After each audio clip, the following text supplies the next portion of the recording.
Galerinha, agora nós vamos estudar as infrações administrativas e as sanções. Eu quero trazer para vocês duas ressalvas aqui, tá? Ressalva número 1. Bem, na verdade, agora nós não estamos mais em contratos. É porque quando a gente vai estudar para fins de organização, normalmente a gente pega assim, licitações e contratos administrativos na Lei 14.133. Mas a Lei 14.133, ela tem mais títulos. A gente poderia colocar 4 títulos principais, né? Ou até mais, a depender do contexto. Mas eu vou colocar os 4 principais aqui. A gente tem uma parte geral, que é aquela parte que você vai ter de âmbito de aplicação, de princípios, etc. e tal, que não é nem licitação e nem contrato. Mas como está no começo, a gente costuma estudar junto com licitações. Nós temos licitações propriamente dito, depois nós temos contratos, e depois de contratos nós ainda temos outros títulos na lei de licitações, sendo que o principal desses outros títulos é o título que trata das infrações e das sanções administrativas. Então, novamente, assim como a parte base, que não é nem licitações nem contrato, essa parte não é nem licitação e nem contrato. Mas, por uma questão de organização, a gente costuma estudar junto com contratos administrativos e as bancas também costumam cobrar isso aqui quando elas pedem contratos administrativos. Que pese, não haja nenhum impedimento de cobrar em outro momento, tá? Então, agora, eu vou trazer para vocês as informações sobre as infrações e as sanções. Eu falei que haveria uma segunda informação. A segunda informação é principalmente importante na época em que a regra de transição era relevante. Por quê? Porque eu já vi muito aluno fazer confusão quando a gente fala o seguinte: a parte penal foi imediatamente revogada pela Lei 14.133. O aluno vai lá e pensa que a parte de infrações foi imediatamente revogada, mas não. A parte de infrações da Lei 8.666 entra naquela regra de 2 anos da transição. Infrações administrativas não é sinônimo de crime, tá? Crime é uma outra esfera de responsabilização. Então, para ficar bem claro, foi imediatamente revogada a parte da Lei de Licitações que trata dos crimes, disposições penais. A parte de infrações administrativas da Lei 8.666 entrou na tal da regra de transição de 2 anos. Ok? Mas agora a gente não está mais falando de 8.666, nós estamos falando da 14.133 e vamos entrar na parte de infrações e de sanções. A 8.666 ela era muito, entre aspas, ruim nessa parte, porque ela ficou muito genérica, tanto que na sequência nós tivemos vários problemas na hora de aplicar a 8.666. Primeiro porque depois da 8.666 veio a Lei 10.520, que trazia também outras infrações. E aí, se era pregão, as infrações eram de uma categoria. Se era uma outra licitação regida pela 8.666, aí já seriam outras infrações. Também existia toda uma polêmica sobre o alcance da declaração de inidoneidade e da suspensão temporária, que o TCU entendia de uma forma, o STJ entendia de outra forma, tinha autor na doutrina que dizia assim, tinha autor na doutrina que dizia assado. Para resolver todos esses abacaxis, veio a Lei 14.133 e apaziguou os negócios. Então nós temos 2 principais novidades na Lei 14.133. A primeira novidade é que ela deixou bem definido o alcance e prazo das sanções. Na verdade, eu vou colocar 3 novidades. Ela fez essa definição do alcance de cada uma das sanções. Segundo, a nova lei de licitações definiu exatamente para a gente quais são as infrações, o que você faz de errado. Igual tem, por exemplo, na Lei 812 as infrações, a Lei 14.133 também trouxe quais são as infrações, inclusive colocando qual penalidade mais ou menos para cada uma dessas infrações.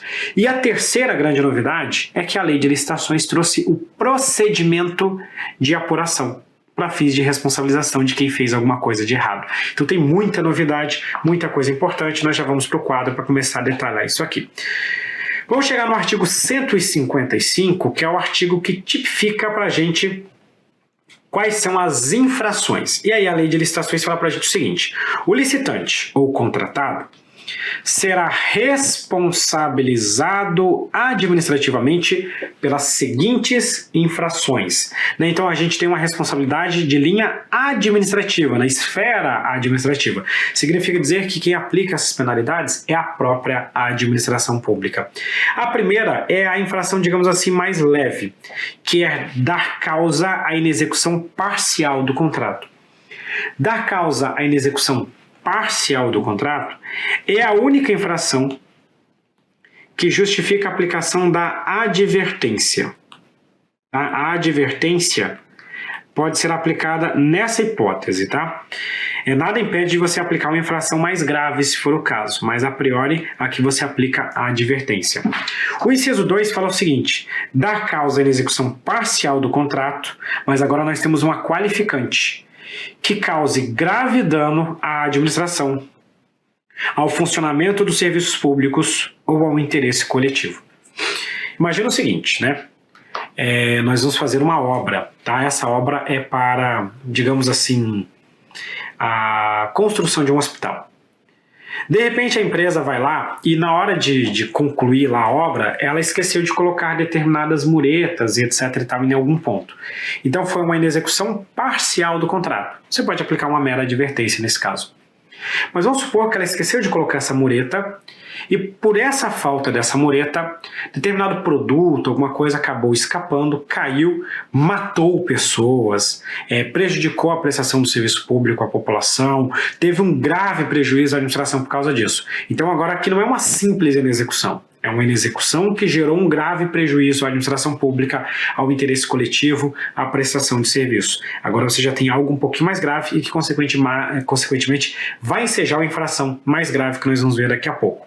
Inciso 3, dar causa à inexecução total do contrato. Veja só, aqui, acima, nós tínhamos a parcial, aqui também a parcial, só que com a qualificante.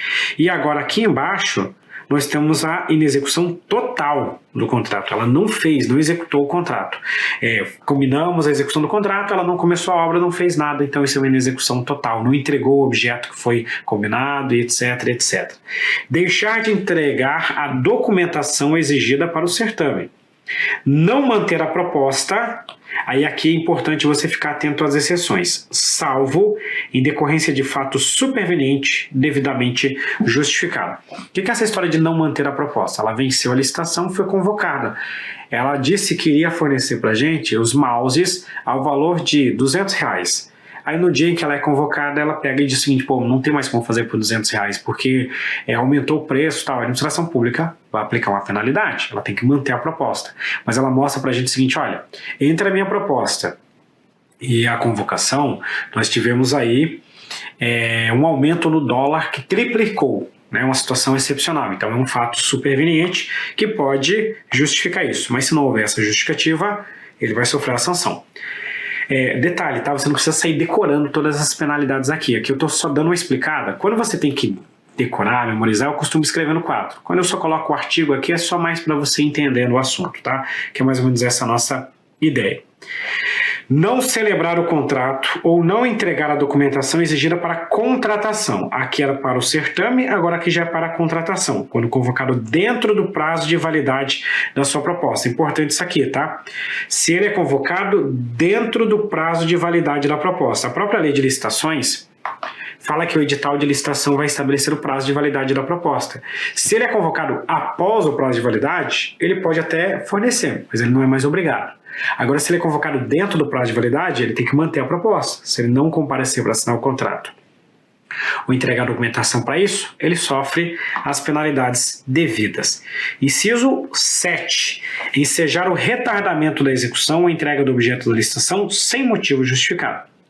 Avançando mais um pouquinho, ele coloca para a gente o seguinte: apresentar declaração de documentação falsa exigida para o certame ou prestar declaração falsa durante a licitação ou execução do contrato. Eu só quero começar a mostrar para vocês uma coisa que vai ser importante para vocês. Vou estabelecer uma linha aqui. Ó. Perceba que até aqui, já que ele colocou reto, eu vou colocar reto então. Perceba que até aqui você tinha infrações, mas que nem sempre essa infração decorre de uma malícia. Né? Veja só. Deixar de entregar a documentação, não manter a proposta, não celebrar o contrato, ensejar o retardamento, isso aqui pode ser por uma má gestão, pode ser por alguma coisa do tipo. Não tem uma malícia, não é algo necessariamente proposital. Até pode ser, mas não é algo necessariamente proposital. Começa a olhar que a partir do inciso 8 tem uma maldade no negócio. Porque aqui não tem como dizer que o cara não tem uma intenção. Olha só o inciso 8. Apresentar declaração ou documentação falsa. Veja, aqui não é questão de você não entregar a documentação. Você entrega, mas entrega uma documentação falsa. Aqui tem uma maldade no negócio. Você já vai entender o porquê que eu estou chamando a atenção disso. Exigida para o certame ou apresentar declaração falsa durante a licitação e execução do contrato. Olha o próximo item. Fraudar a licitação. Praticar ato fraudulento na execução do contrato. comportar-se de modo inidôneo, cometer fraude de qualquer forma, praticar atos ilícitos com vistas a frustrar os objetivos da licitação. Praticar ato lesivo previsto no artigo 5º da Lei 12.846. O que é a Lei 12.846? É o que a gente chama de LAC, Lei Anticorrupção. Tá? É a tal da LAC, a Lei Anticorrupção. Então aqui do inciso 8 em diante, você já vê uma maldade no negócio e consequentemente isso vai gerar uma consequência, que é uma penalidade mais grave. Daqui a pouco a gente vai entender cada uma das penalidades. Volta para o nosso quadro agora, que agora eu já trouxe para vocês quais são as infrações. A partir de agora a gente vai pensar o seguinte: se ele comete alguma dessas infrações do artigo 155, ele vai ser punido. A lei de licitações mais ou menos vai estabelecendo quais as sanções que você vai aplicar.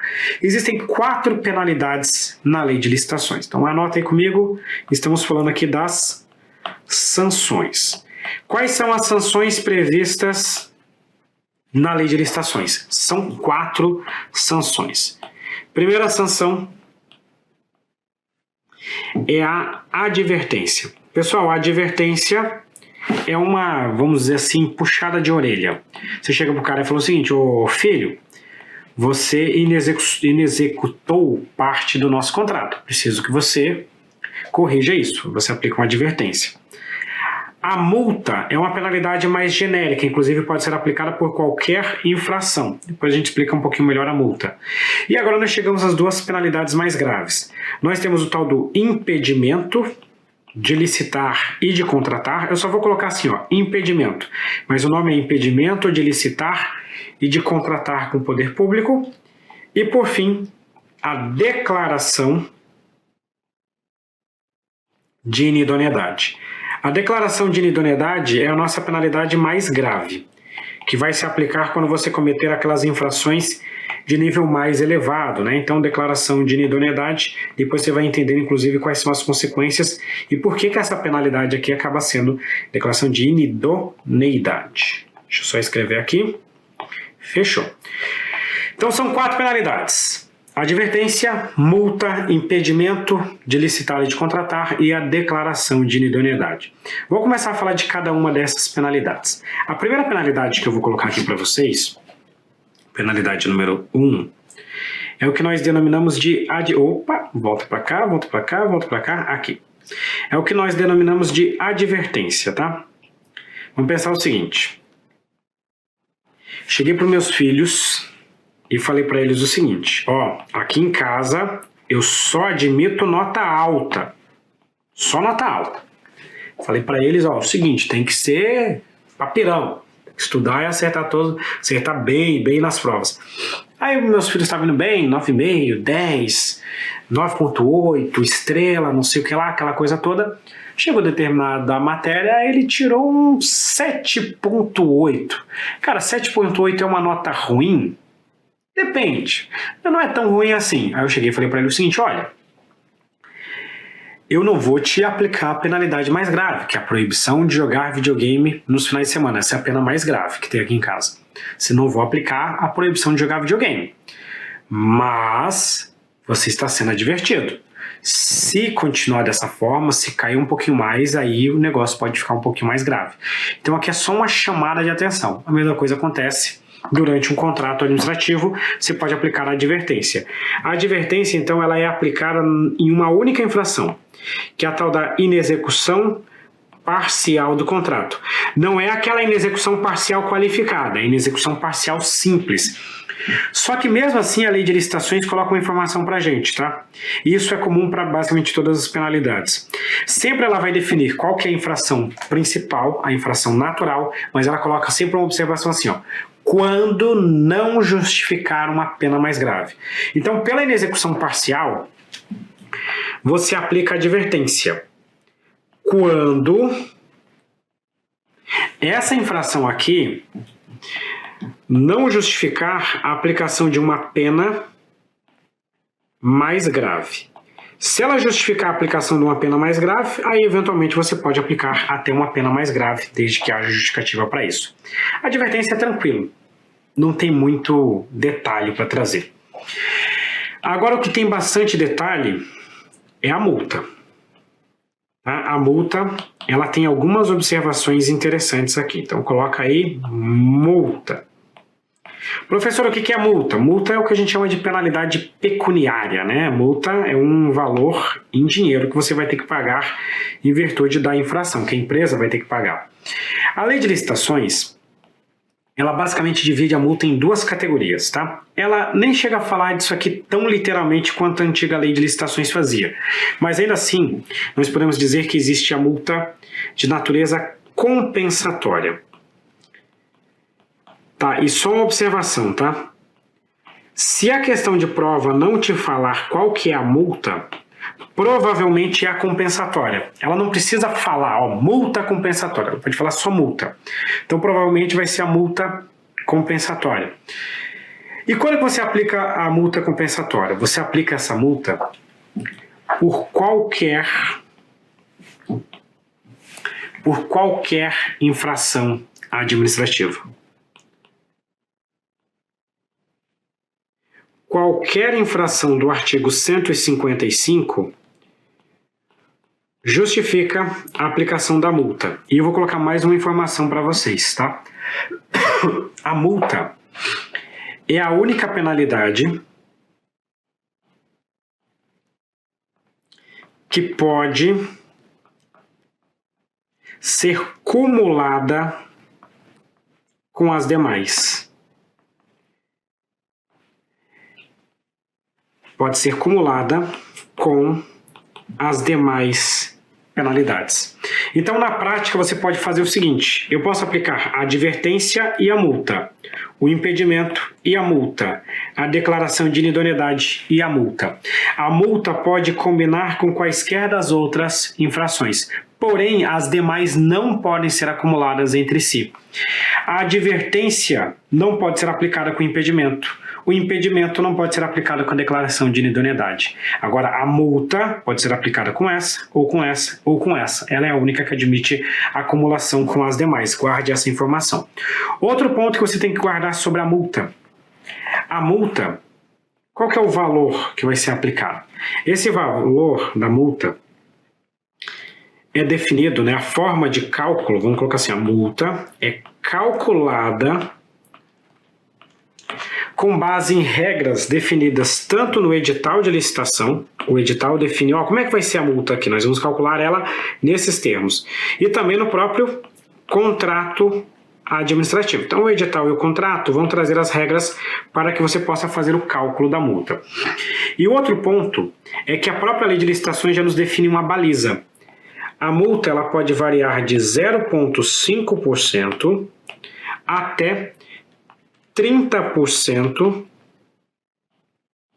do valor do contrato.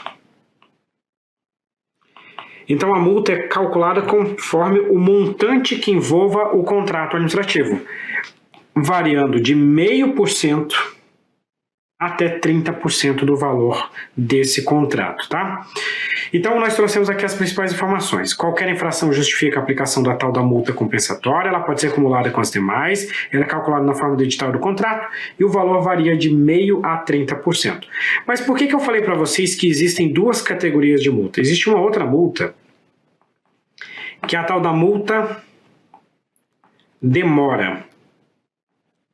Essa multa demora é uma multa que você aplica quando existe um atraso na execução do contrato. Então essa multa aqui é aquela multa para você, digamos assim, dar um empurrão. Aqui em casa eu tenho 2 cachorros, tá? O que cachorro tem a ver com uma aula de direito administrativo, professor? Como é que eu vou acertar a questão de prova com o exemplo do seu cachorro? Um dos meus cachorros, né, meus 2 cachorros são meus outros 2 amores, que a gente tem vários amores nessa vida, né? Calma, essa frase ela é perigosa, né? Eu, ainda mais como quase sempre quando eu tô dando aula, minha esposa tá acompanhando. Amor, você é o único amor meu no sentido de relação. Mas nós temos outros amores também, como por exemplo, os meus filhos são os meus amores, os meus cachorros são meus amores. E eu posso dizer também que os meus alunos também são os meus amores. Cada amor dentro da sua devida categoria. A gente dá o exemplo, mas já se justifica para não perder o pescoço depois. Mas vamos lá. Eu tenho um dos meus cachorros aqui, os meus 2 cachorros, Eles já têm mais de 12 anos, já estão velhinhos, minhas coisas lindas. E um deles não consegue descer a escada, cara. Aí ele para na escada, só que ele é manhoso, porque na verdade ele consegue descer. Aí ele fica chorando, chorando, aí você desce a escada, quando você chega do lado dele, você só encosta nele, aí ele desce a escada. Isso é um tapinha, é um mero empurrãozinho.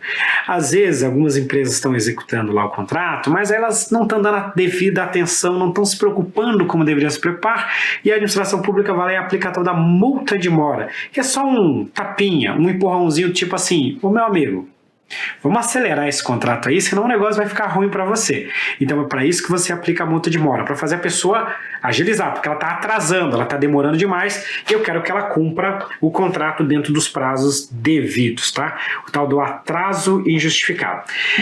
Essa multa aqui, imagina o seguinte, vamos imaginar um contexto, tá? Você aplicou a multa de mora porque a empresa está atrasada. Você falou o seguinte: olha, você tem que entregar determinado objeto até o dia 10. Deu o dia 10 e eles não entregaram o objeto. A administração pública vai lá e aplicou a multa demora, a multa em virtude do atraso na execução. No dia seguinte, a empresa foi lá e cumpriu sua obrigação. Beleza, está resolvido. Mas vamos agora um segundo exemplo. Teve aí uma das obras da Olimpíada que, se não me engano, foi a obra da pista lá de ciclismo. Essa obra foi entregue, salvo engano, faltando menos de 40 dias ou menos de 30 dias para a Olimpíada, para vocês verem o tamanho do problema.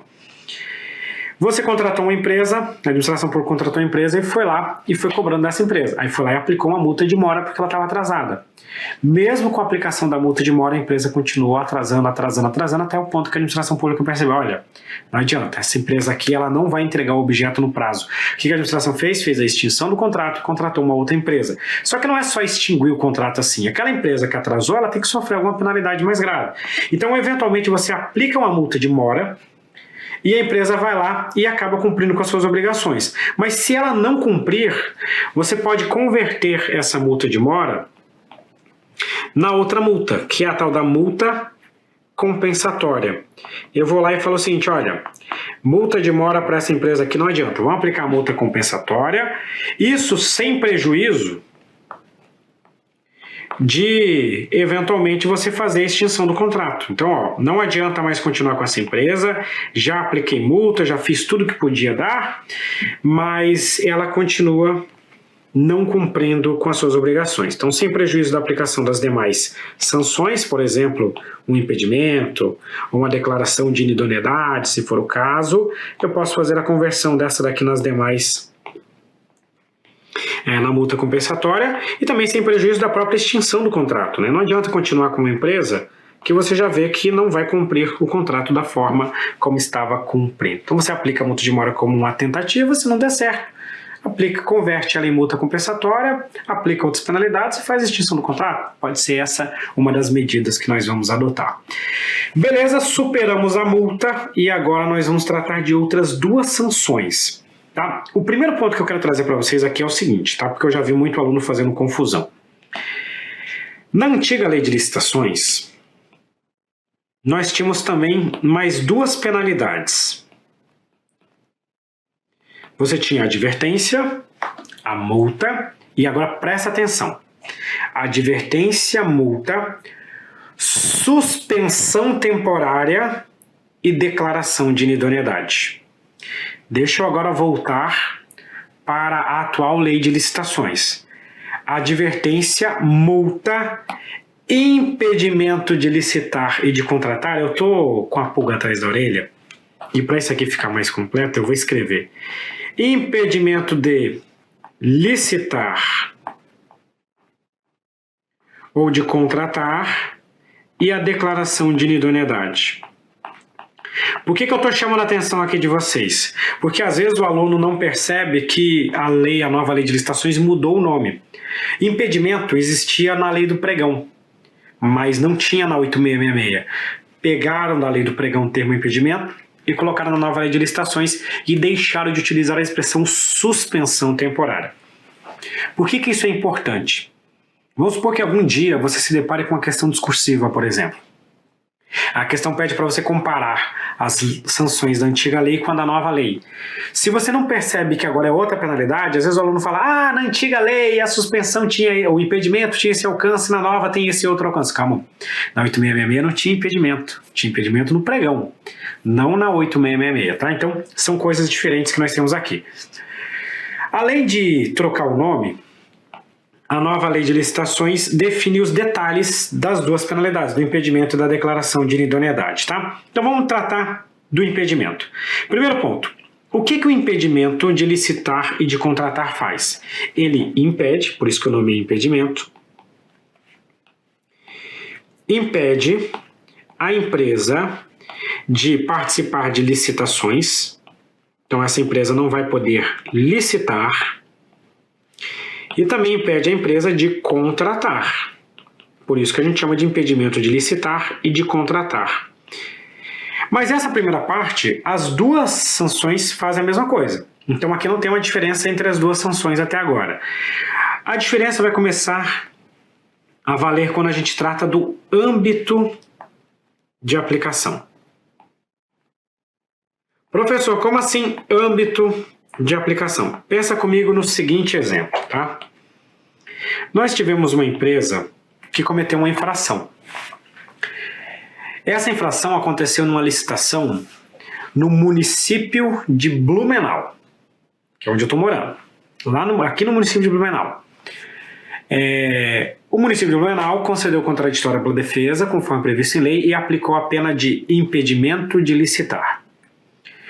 Meses depois, após ter sido punida, essa empresa vai no município ao lado, o município de Indaial, e participa de um processo licitatório. Pode. Mas, professor, ela não sofreu a sanção? Sofreu. Mas essa sanção, ela somente se aplica ao mesmo ente em que houve a aplicação da penalidade. Então ela alcança de fato tanto a administração direta como a administração pública indireta, porém a administração direta e indireta do ente federativo. Então olha só, vou pegar aqui mais um exemplo para vocês para ficar ainda mais claro. Aqui no município de Blumenau, que foi quem aplicou a penalidade, essa empresa não vai poder participar de licitações nem na administração direta, nem indireta do município de Blumenau. Então, em toda a administração do município de Blumenau, ela não vai poder participar de licitação. Mas nada impede de ela ir no município ao lado e participar de uma licitação lá, de ela ir no governo do estado e participar de uma licitação do governo do estado, de ela ir na União e participar de uma licitação no âmbito da União. Se aplica somente ao mesmo ente federativo que aplicou a penalidade. Outro ponto importante sobre essa pena: a lei de licitações define o seu prazo. Qual que é o prazo da penalidade? O prazo é de até 3 anos. Então a lei fixa um prazo máximo. Prazo máximo qual é? Até 3 anos. Pode ser menos do que isso? Pode. O máximo é de até 3 anos. Existe uma outra coisa na lei de licitações que nós vamos chamar de reabilitação. O que é a tal da reabilitação? Reabilitação acontece quando a empresa sofre uma penalidade, mas aí depois de um tempo ela vai lá e pede para a administração pública, tipo assim, vem com aquele chorinho, aquele olho daquele gatinho de botas, assim, igual no filme do Shrek, olhando assim e fala: por favor, tire essa penalidade. Veja, isso é uma reabilitação. A administração pode dar uma reabilitação? Pode. Mas para fazer a reabilitação, basicamente nós temos que atender a 2 requisitos, tá? O primeiro requisito, que é o que eu acho mais importante para a questão de prova, é que já tenha decorrido pelo menos 1 ano desde a aplicação da penalidade. Então, pelo menos 1 ano ela é obrigada a cumprir. Esse é o primeiro requisito. A lei de licitações ainda coloca pra gente, nós não vamos detalhar aqui nessa aula, demais requisitos, tá? O que seriam aqui demais requisitos? Ela teria que ressarcir os prejuízos, né, corrigir as falhas que ela cometeu e etc e tal, que a lei de licitações vai colocar. Em alguns casos nós vamos ter até requisitos extras que devem ser cumpridos por essa empresa. Então esse é o impedimento: impede de licitar e contratar no âmbito da administração direta e indireta do ente federativo, prazo de até 3 anos, e o pedido de reabilitação acontece desde cumprido o prazo, o período mínimo de 1 ano. Eu vou copiar tudo isso aqui Agora, para fazer o próximo tópico, tá? Por que eu estou copiando? Para ficar até mais evidente o que eu vou trazer para vocês de diferenças a partir de agora. Veja só. Agora eu não vou mais falar do impedimento. Aqui eu estava falando do impedimento, tá? Agora eu vou apagar isso aqui. Eu vou apagar isso aqui. Eu vou apagar também aqui algumas outras informações para vocês. E vou trocar essa penalidade aqui. Eu não estou mais falando do impedimento de licitar e de contratar. A partir de agora nós vamos começar a falar da penalidade mais grave da lei de licitações, que é a nossa declaração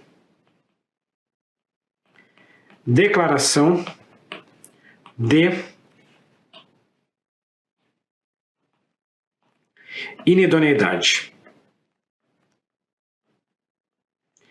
Essa aqui só acontece quando o bicho pegou mesmo. Tá? Então aqui você aplica a declaração de inidoneidade. O primeiro ponto que eu quero que vocês entendam é que a declaração de inidoneidade ela também impede a empresa de licitar e de contratar. O efeito, então a consequência, é a mesma da infração anterior. Impedir que a empresa participe de processos de licitações públicas ou que ela contrate com a administração pública. Então nesse passo, na consequência em si, não tem uma mudança. O que vai começar a mudar é o âmbito de aplicação. Tá? Porque essa penalidade ela vai produzir efeitos em todos os entes federativos. Ou seja, a empresa que sofrer a declaração de inidoneidade não poderá participar de licitações e de contratações públicas em qualquer ente da federação, seja na União, seja nos estados, seja nos municípios. Então, a empresa participou de uma licitação no município de Blumenau. O município de Blumenau aplicou a pena de declaração de inidoneidade. Essa empresa pode participar de licitações no município de Blumenau? Não. Pode participar de uma licitação no município de Indaial? Não. Pode participar de uma licitação no estado de Santa Catarina ou em qualquer outro estado da federação? Não. Pode participar de uma licitação da União? Não. Veja que negócio maluco. O município aplicou uma penalidade e ela não participa de licitação nem mesmo no governo federal, porque aqui a gente tem a declaração de inidoneidade, tá? Então essa é a primeira diferença. O alcance. A segunda diferença trata do prazo. Tá? O prazo aqui também vai mudar. O prazo a partir de agora tem um prazo mínimo e tem um prazo máximo. Qual que seria o mínimo e o máximo? Nós temos aqui uma pena que vai ser de 3 a 6 anos. Tá? Vou colocar diferente aqui, 3 a 6 anos. Mínimo 3, máximo 6 anos. Consegue perceber que o mínimo começa onde termina... Eita, nós! Onde termina o máximo da outra? Vamos avançando mais um pouco. Outro ponto. Quando nós falamos da reabilitação, tá? A reabilitação, nós também mudamos os requisitos, tá? A primeira mudança é que o mínimo para reabilitação é de 3 anos. Deixa eu até mudar isso aqui para não ficar 3 anos. A gente joga para cá. Então o mínimo para você obter a reabilitação é você cumprir 3 anos e depois os demais requisitos, né? Ressarcir a administração pública, corrigir as falhas, em alguns casos pode ter a questão do programa de integridade e etc e tal, tá? Por fim, agora vem uma outra coisa que no slide anterior nós não vimos. No caso da declaração de inidoneidade, a própria lei de licitações define qual autoridade tem competência para aplicar. Professor, quem é que aplica o impedimento? A lei de licitações não diz. Ah, professor, mas aí como é que eu vou saber? Vai ser um regulamento, algum ato interno, que daí não te interessa para a questão de concurso público. Agora, no caso da declaração, a própria lei diz quem que tem competência. E eu vou mais além, tá? A lei fala o seguinte, olha, para aplicar essa penalidade aqui, nós vamos ter uma competência exclusiva. O que isso aqui quer dizer? Competência exclusiva é uma competência que não admite delegação. Essa competência, volto a dizer, não pode ser delegada para outra autoridade. Segundo a lei de licitações, a competência será de ministro de Estado. Então, no âmbito da administração pública federal, vai ser lá o ministro da Saúde, o ministro da Educação, o ministro da Economia e assim sucessivamente.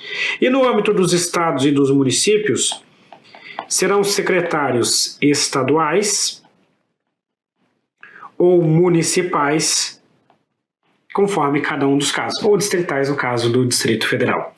Segundo ponto, a lei de licitações vai dizer para a gente que no caso de autarquias ou de fundações públicas, será a autoridade máxima dessa autarquia ou dessa fundação pública. Aí você vai me perguntar o seguinte, tá, professor?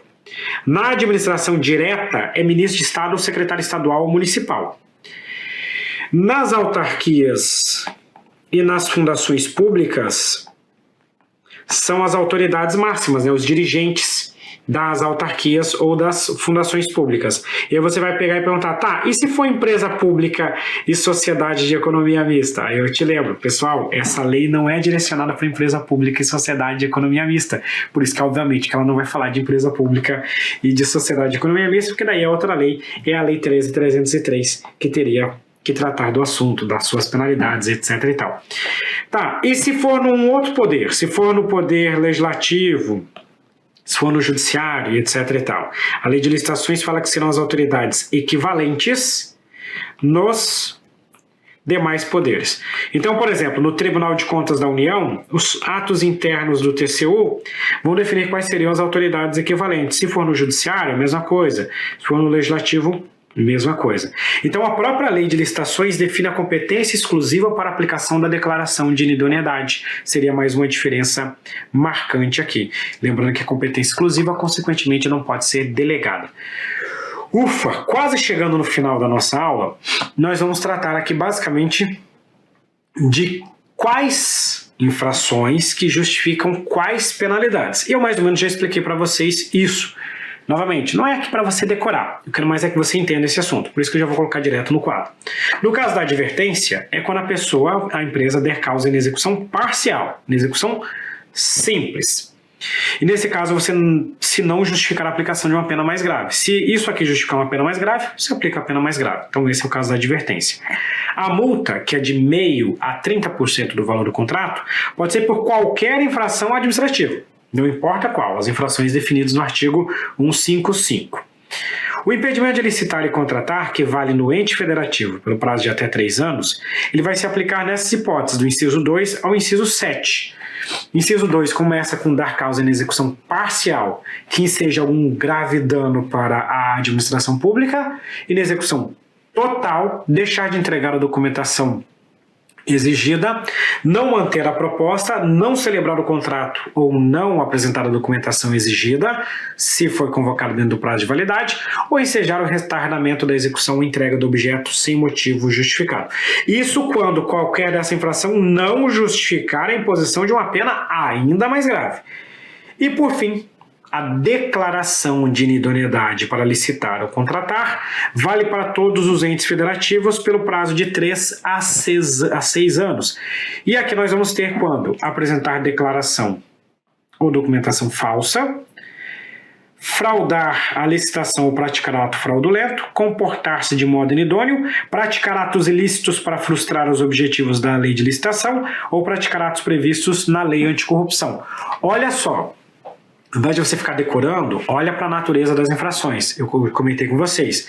No caso da declaração de inidoneidade, você tem situações em que há uma intenção, há uma maldade. Olha só, apresentar a declaração, eu apresentei uma declaração falsa, eu quis fazer esse negócio, fraudar a licitação, praticar ato fraudulento, comportar-se de modo inidôneo. Guarde esse caso, você vê uma gravidade na forma da conduta. Mas essas infrações anteriores aqui, elas podem gerar também a declaração de inidoneidade? Podem, que a própria lei diz, quando não justificar a imposição de pena mais grave. Então você também pode aplicar nos demais casos, quando for o caso de impor uma pena mais grave, conforme prevê a própria lei de licitações. Vamos resolver uma questão. Pela inexecução total, a administração pode impor a sanção de advertência, que acarreta o impedimento de licitar e contratar em procedimentos licitatórios futuros, por prazo de até 3 anos. Absolutamente errada essa questão, tá? E ela está toda errada, porque se é na execução total, já não pode ser advertência. Então já morre por aqui. Segundo que a advertência é, entre aspas, um puxão de orelha, que não se confunde com o impedimento de licitar e de contratar. Avança mais um pouquinho. É possível a aplicação da penalidade de multa de forma acumulativa com as demais sanções. Perfeito, isso é verdade. A multa pode se acumular com as demais. Contudo, o pagamento da multa exclui a obrigação de reparação integral do dano causado à administração. Ocorrer a compensação desses valores? É óbvio que não. Uma coisa é a multa, outra coisa é reparar o dano. A aplicação de qualquer penalidade não exclui a aplicação das demais infrações. A aplicação de qualquer penalidade não exclui o dever de ressarcir integralmente o dano causado ao erário. Tá? Eu só queria trazer para vocês uma outra informação que passou aqui da aula, que a gente costuma estudar em outro momento, mas só para lembrar para vocês que as multas aplicadas dentro dos contratos administrativos, elas gostam do que a gente chama de autoexecutoriedade, ou, de forma mais específica, uma autoexecutoriedade parcial. Como assim? Quando a gente fala de multa do poder de polícia, tipo uma multa de trânsito, o Estado não pode chegar e tirar o dinheiro da sua conta. Para fazer isso, tem que mover uma ação judicial, porque a multa não tem autoexecutoriedade. Agora, as multas contratuais, as multas dos contratos administrativos, previstas na lei de licitações, têm uma autoexecutoriedade.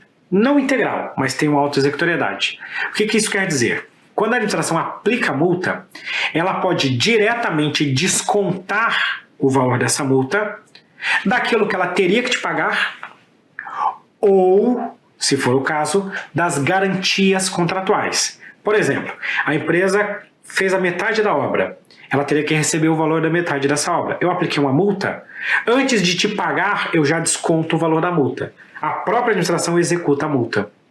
Ou eu apliquei uma multa e eu exigi uma garantia contratual, eu desconto dessa garantia o valor da multa.